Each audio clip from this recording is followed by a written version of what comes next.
Welcome to another episode of B2B Marketing Futures podcast, the podcast for B2B marketers sponsored by Adsact. Today, we are discussing one of the biggest shifts happening in B2B marketing and go-to-market strategy right now, the impact of AI on how companies create demand, engage buyers, and organize their GTM teams. AI is changing everything from audience research and segmentation to content creation, sales enablement, localization, and campaign execution.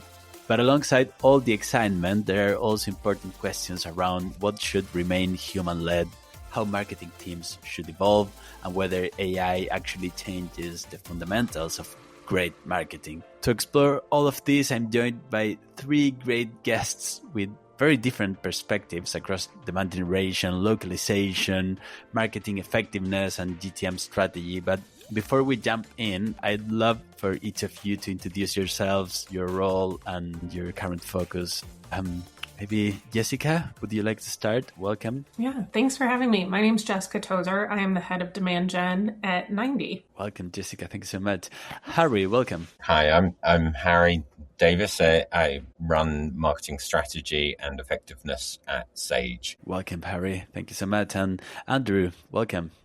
Yes. Hi, my name is Andrew Thomas. I run marketing for Aclaro, a global content intelligence company. Thank you so much for those introductions. So let's start with the big picture. AI is already becoming embedded into many parts of the GTM function, but the impact seems to vary depending on company size, market, marketing maturity.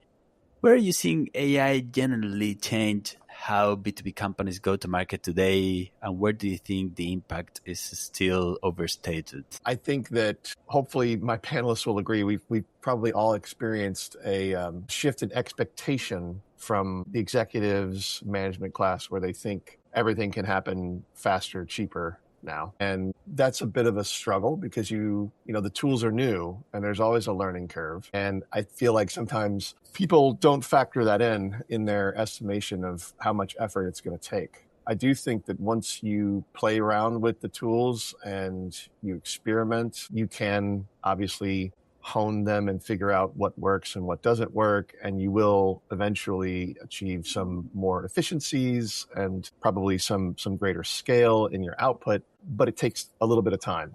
And I think that's true for any new tool that you add to your process. Yeah, I would agree with that. And I would probably add that how I've seen it really change our go-to-market strategy is that people have already done a lot more research before they even get to your website. So you really have to have shown up before. So traditional types of marketing, so your SEO, your paid ads, people may or may not have even seen those because they've already done their research and they've gotten their answers from AI citations and they already have their short list of vendors. So if you haven't shown up in AI citations, you don't really exist at this point. Yeah, that's right.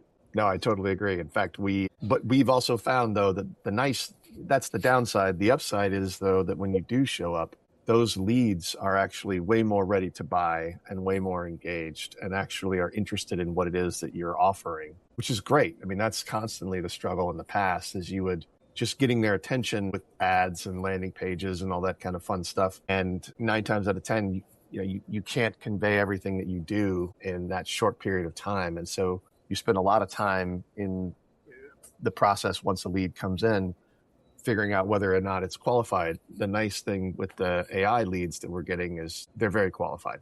They're just hard to get, and you have to make sure that you show up. Like you said, if you don't show up, then you don't exist. Yeah, it's interesting. I'll tell a little story about rollout we did. So kind of part of my job is to try and decouple the relationship between revenue growth and headcount growth. It's very straightforward. Go-to-market planning, when you're thinking about sales capacity, you're like, right, okay, well, what's the average quota? What's our target? Divide the target by the average quota. You've got your number of heads. Let's hire those people. Very straightforward. Now, that means every time you scale, if you have a bigger target, you have a bigger headcount. How do we break that? And so we thought, okay, well, AI is going to be how we break that. And we started with our sales development rep team, and I went up to, we have a hub based in Newcastle in the UK. one in Atlanta in the US, but I went to the Newcastle one where one of our sales development reps had already been kind of building some stuff herself. Yeah, really basic prompts to do kind of prospect research and various things like that. I sat with her. We turned them into agents within just Microsoft Copilot, so nothing particularly impressive. And we rolled it out to the rest of her pod, so 8 people. And I sat and listened into calls for the week. What we saw is that it was probably giving them about a day back per person per week, reducing the amount of research. And then we also built an agent that enabled them to do the sales qualified opportunity handover as well. And that was really great, saving them a day a week. There was a guy called Craig, one of the SDRs. He was like, this is amazing. I used to do an hour and a half writing up when I got home. I don't need to do that anymore. Like, he was getting his life back. It was like having an impact there as well as improving the productivity. But I was listening into the calls, and this one call with the woman that had built these agents, a woman called Laura, fantastic sales development rep, loves being a sales development rep. She'd profiled the customer she was about to talk to with the agent, had the conversation. It was great. It turned into an opportunity. That was really great. What landed with me and what I took home and thought about since then was the conversation at the end of the call. The prospect said to her, how long have you been at Sage? And she said, I've been at Sage for 4 years. And he said, is that when you changed from the catering manufacturer industry? And she said, I've never worked in catering manufacture. And he said, really? But you know so much about the industry and my company.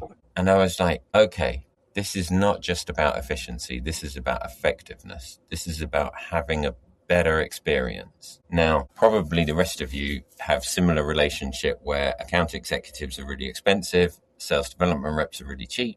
You're like, okay, well, if we can equip sales development reps that therefore come across as experienced as account executives, we can chop a whole load of cost out, and we can give the customer a better experience because their expectation, because they've done a lot of their research, isn't a kind of band qualification. They want to go deep. And so if we're able to enable someone on that very first call to be really good, to be really impressive at a lower price point for us because we're bringing in more junior people, that's a fantastic improvement, both in customer experience and cost for us. And I've been so excited since then. Like, every little bit of the marketing and sales funnel, I think, right, can I get rid of that? Can we improve that? And I think the expectation to make it more effective is important. You get it more effective, and then the efficiency comes. I was just going to say, I'm really happy to hear that, because we're literally embarking on that right now, trying to come up with AI tools to help our sales reps. And as you say, just not only helping them study the prospects that they're calling into or contacting, but also just knowing what we're offering better and being able to answer any technical questions that come up. And like you said, I mean, arming somebody who is maybe a little bit more entry level, just it's way more effective for the business and speeds up the sales cycle. So I couldn't agree more. And I hope we get the same results. Oh, it's fabulous. It's fabulous. Yeah, I would agree with you. It just makes us a lot more effective, because when we are writing content, so different than your story, but when we're writing content and we have different personas that maybe someone on my team who's writing the content hasn't worked in that industry, it makes it a lot easier to write content that speaks to that persona. So, if, let's say, construction, for an example, I don't know a ton about construction, maybe enough to be dangerous, but I haven't been in the field. But if I'm writing content for how construction companies can use our product, AI definitely helps make that messaging resonate better. I'd love to hear your opinion on this. So if you think about marketing and sales, the way they hand over is very much how we've always handed over. Mm-hmm. However, the customer expectation has changed. So a customer is like not wanting to talk to a salesperson until they're ready to validate their solution. Yep. Mm-hmm.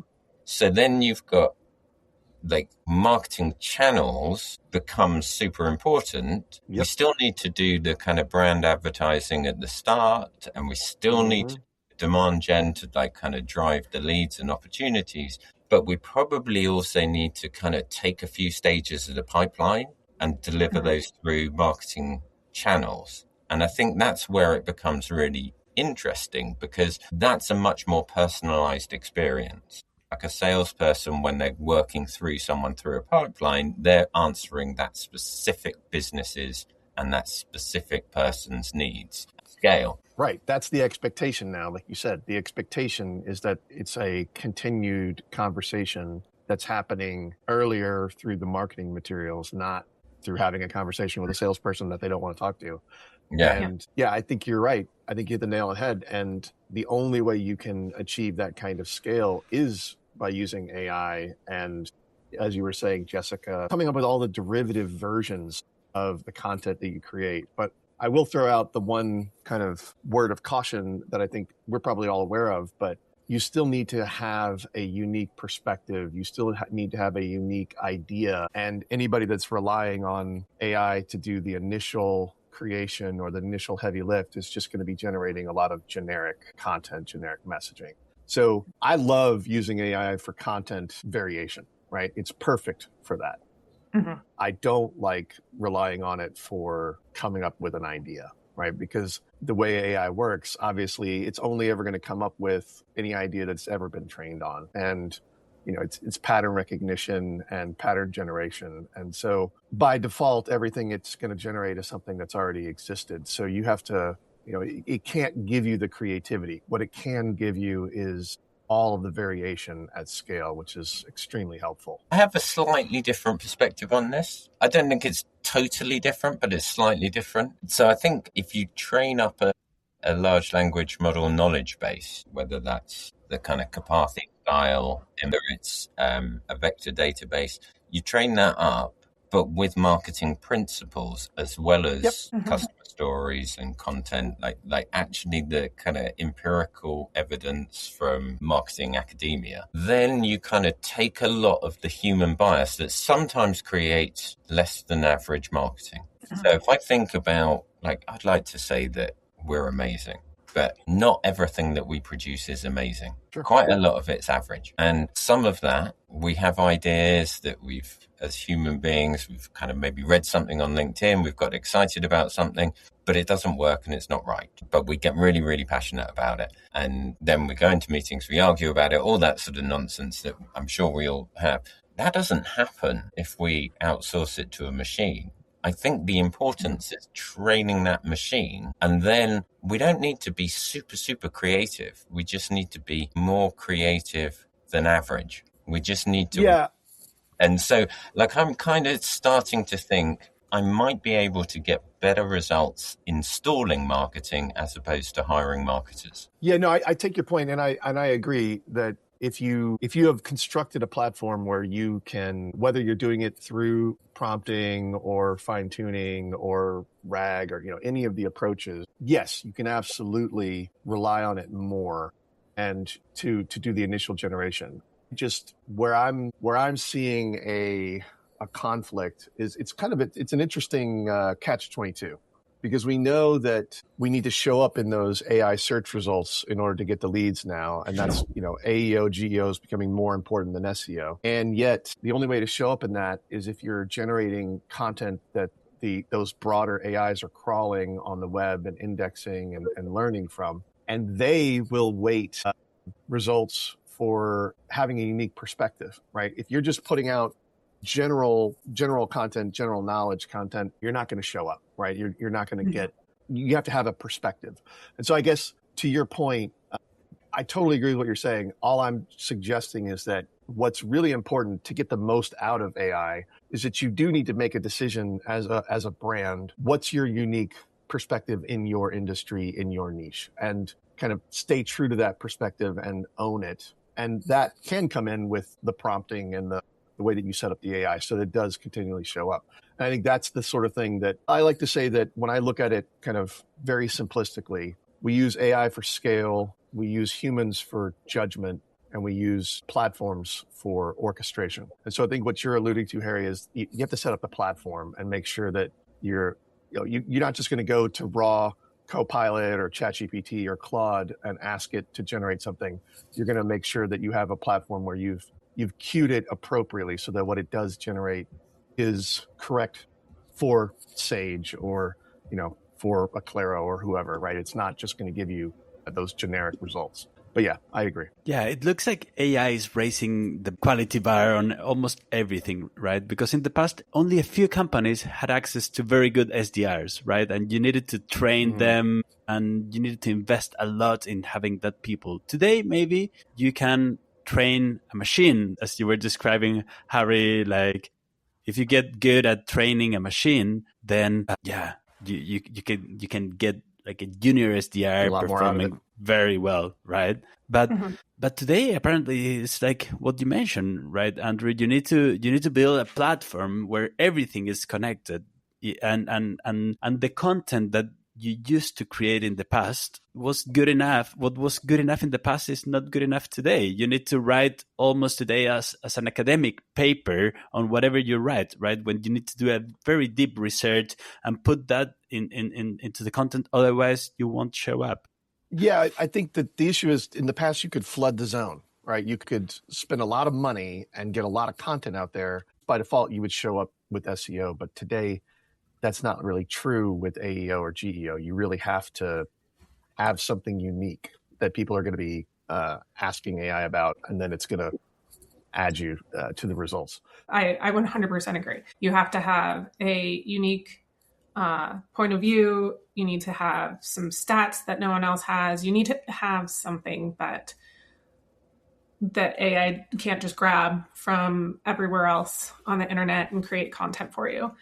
And where do you think AI generally improves outcomes in GTM, and where do human judgment, relationships, creativity, and trust still matter most, right? Because if you could train a machine maybe to improve something, like as we were discussing before, like making a junior SDR performing like a very senior SDR, yeah, that's something that you definitely can do. But where do human judgment and relationships really matter most, do you think? I think it's that point of view that matters the most, and the conversations you have with customers and people that use your product and people that love your product, that you can put those quotes in, stats on what matters to customers that no one else has, that AI cannot generate. That's stuff that humans still have to collect. I would add something else, that taking a page out of, I come from the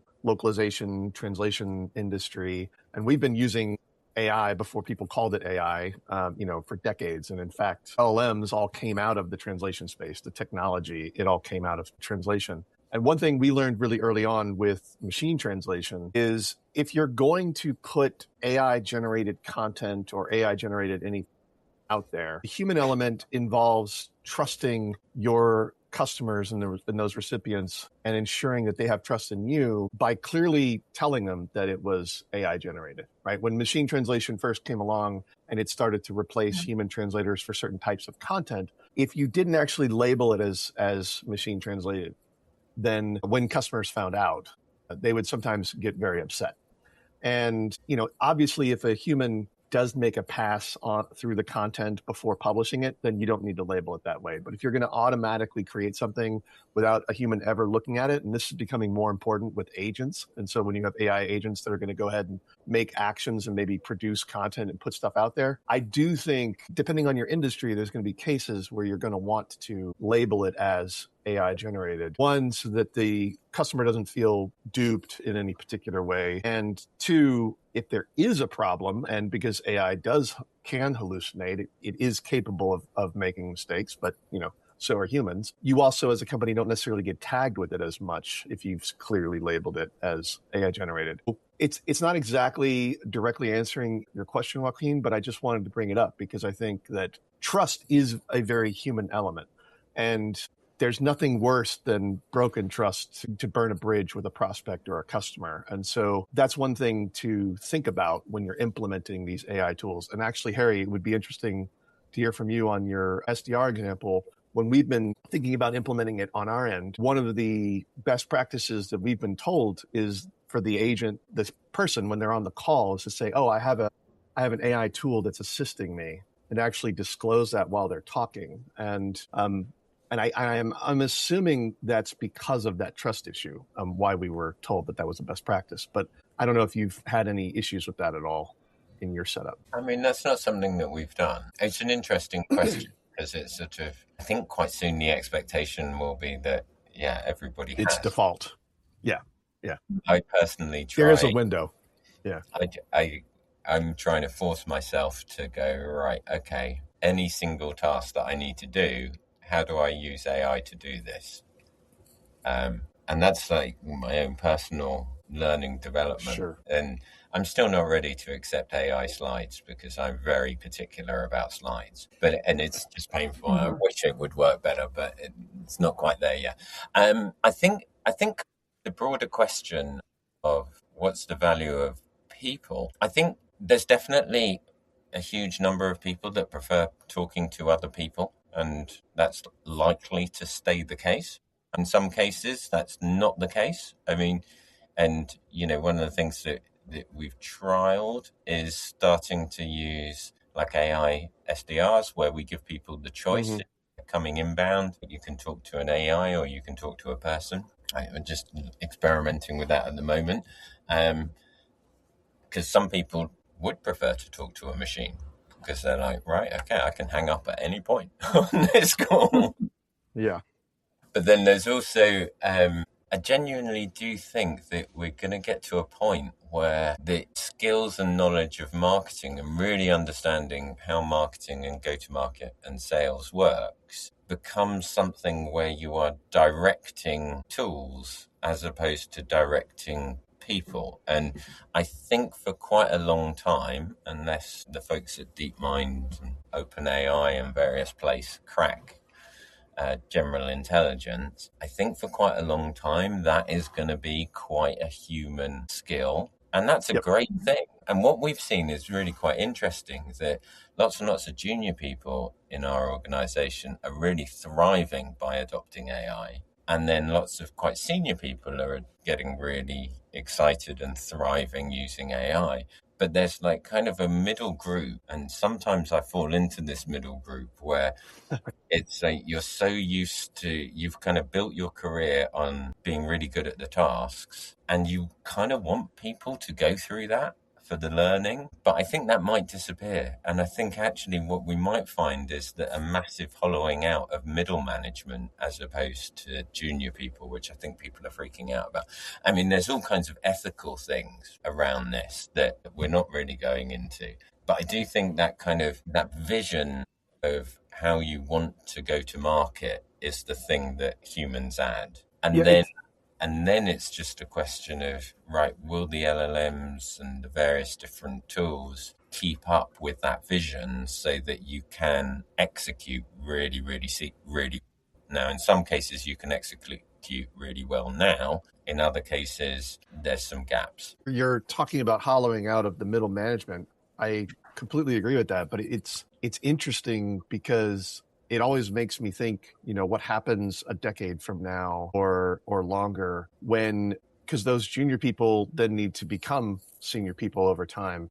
I don't know about you guys, but at least in my experience, the lessons you learn along the way about thinking about process and scalability and, redundancies and succession planning and all these things that you kind of learn as you move up the ladder. If we lose that from the workforce, which is a very real possibility as an impact of AI, where are those skills going to come from? Because I don't think those kind of skills are going to go away. They're still going to be needed even with all of the technology. So, and this is true for any role, by the way. I mean, I think the classic thing is like thinking about developers, software developers, and all of the coding that they can now do with AI, and like, how do you get from a junior programmer to a senior systems architect? You do that by making mistakes and learning as you develop and go along the way. And if there is that missing middle, to me, that's the big question mark, is how we are as humans, how are we going to adapt? Because I do think, to your point, work is radically changing, and it'll be, I can't say where it's going to go, but it'll be very interesting to see. And what skills, mindsets, or operating models do you think will separate strong GTM organizations from average ones over the next 5 years? I think creativity, because going along with what Harry and Andrew are saying, if we lose these middle managers, if people are not learning through making mistakes, then everything is just going to start to be the same. I think the term is AI is collapsing on itself. So it's ingesting the same stuff. It's regurgitating the same stuff. The Ouroboros. Yeah. Yes. And so I don't know if you have an answer to this, Jessica, or any of you guys, but how do you make an organization more creative then? Classic. Take a page out of Mad Men or, but you need to, I think it's one of those funny opposites. For me, at least personally, I'm creative when I have the time and the space to basically be a bit removed from the daily grind and the stress of that. And in some way, right? And then experience, maybe it's a walk in nature, maybe it's doing a fun activity, it's just something different than your daily patterns. Kind of, it creates the space for creativity. That's not something that a lot of businesses take the time to support anymore. And it'll be interesting to see. Maybe that's something that, as we need fewer people because they're orchestrating AI agents, like Harry was saying, to basically be a one-person marketing team or, instead of running one campaign, you're running almost infinite campaigns simultaneously. Maybe part of that will be giving those people the time and space to be creative and giving them some ability to shut the world out for a little while just so that they can come up with new ideas. Jessica, I would add to creativity, I would add curiosity. I think that's the other main C word, because you got to be curious about the new tools and the new processes. You don't just use them, but try to dig in and learn how they work. Because in my experience, anytime you learn how something actually works under the hood, then you can really start to play with it and get better results out of it. If you dig in and learn how this technology works, then you know how to prompt it more effectively. You know where it might not be well suited for a particular task, but it might be brilliant at another task. Like we've talked about the SDRs, but the other part that you kind of mentioned it, Harry, about how they could use it for research in the prospects. But the other area that I really love using AI for now is competitive intelligence and arming product marketing. And in the past, product marketers would always have to generate battle cards. And as soon as you created it, it was out of date. We don't need to do that anymore. Now we can curate a set of information and give our Salesforce an agent that they can ask any question to. And it's going to give you the right answer because we have armed that agent with the right information on the back end. That's a perfect use case for AI. Whereas, some other ways that people think, I could use AI for that, it might not be the best use case. So I think curiosity is what I would add to that list. I was thinking curiosity is pretty important to hire for, but I think if I was thinking about how would I develop my skills and knowledge now, what would I care about? I wouldn't worry so much about the kind of technical skills. Like I remember kind of having to learn all those things like ad tracking and all that kind of nonsense stuff that you end up doing as junior marketer. Painful. I wouldn't worry too much about that. I would really want to learn about sales methodologies, learn about marketing theory, learn about how go-to-market works, things like the winning by design revenue architecture. I'd go deep into like the go-to-market theories, get into the academic literature, and then I probably, and this has come very much from my own experience with AI, one of the first things I started doing, like I used to do a lot of research when I was junior, go and like physically interview customers and talk to them and be where they are. And I was doing a discovery project for a bit of work at work, and I thought, okay, I'm going to just record all of these interviews on Teams. And then I pulled all of the transcripts together, built them into an agent, and then I was able to have a conversation with all my interviews. I was able to code them up and kind of create the research report in seconds. All of that, I remember doing that with a pair of scissors and chopping different statements up and putting them in piles. Luckily, I've got good genes. I'm a bit older than I look. But that kind of, I would probably want people to do have some skills at first-hand collecting data from customers. Because ultimately, if we think about what drives that creativity, how do you push that creativity? Well, you need to have the insight. In order to have the insight, you need to be able to collect the information. If you can collect the information You can generate insight, which then gives you springboards to come up with ideas. It becomes very easy to come up with creative ideas if you've got really great insights. In order to get really great insights, you need to be able to collect that information. If you can do that firsthand and you can talk directly to customers at scale, and then record it all, like you can do 50 hours of interviews and you can turn that into reports and insights really, really quickly now. You can actually probably start embedding some of that creativity into an organization because people are collecting the information, they're exposed to customers, they're exposed to the kind of go-to-market flows, and then they will automatically be creative because you have to be,